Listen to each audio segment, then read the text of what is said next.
Bon dia a tots, manco a u. Soc un valencià cabrejat. Avui, el vídeo que vaig a fer, vull parlar de la senyora Estrelada.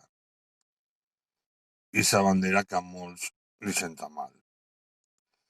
El vídeo el fas perquè estic fart de llegir per Facebook i per les redes socials autèntiques animalades, autèntiques tonteries, autèntic onanisme mental. No se pot parlar de la senyora Estrelada sense parlar del nacionalisme. Per què? Se preguntaran alguns. Molt simple.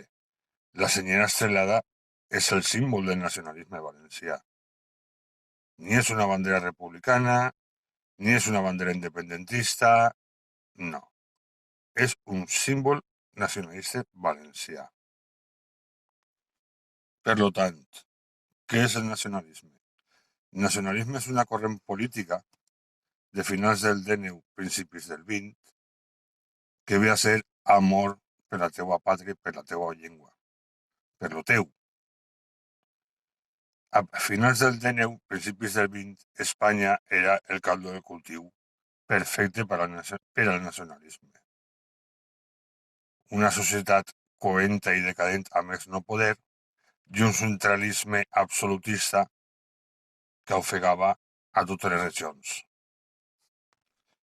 La majoria dels nacionalismes el que varen fer per a diferenciar-se d'altres moviments polítics era afegir una estrela blanca de 5 puntes a les seues banderes, com reforçant que ells eren nacionalistes i per a poder diferenciar-se dels demés. Com dic, la senyora Estrelada no és una bandera republicana.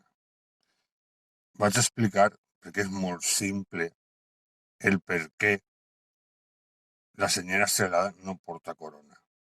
A principis del segle XX, que és quan neix esta senyora, la majoria de les senyeres que tenia la gent eren en franja blava, però sense corona. Qui tenia les senyeres coronades? Pues les associacions, institucions i gent adinerada. Per què? Perquè les banderes en aquella època se feien de tela bona, eren cosides. Avui en dia, tu pots anar a qualsevol tenda i les senyeres són molt econòmiques, però perquè no són de tela cosida, sinó és com si fos un paper, han fet una impressió i tens una senyera. Val? I això és de fa molts pocs anys. Principis del segle XX, com dic, les senyeres bones costaven molts diners perquè, a més, la corona anava bordada a mà, generalment a mà.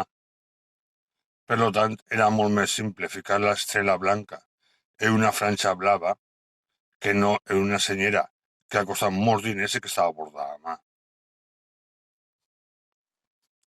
I per acabar, una cita d'Aristòtil.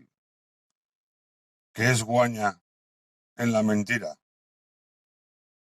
Que quan digues la veritat no te creguen. Au, cacau.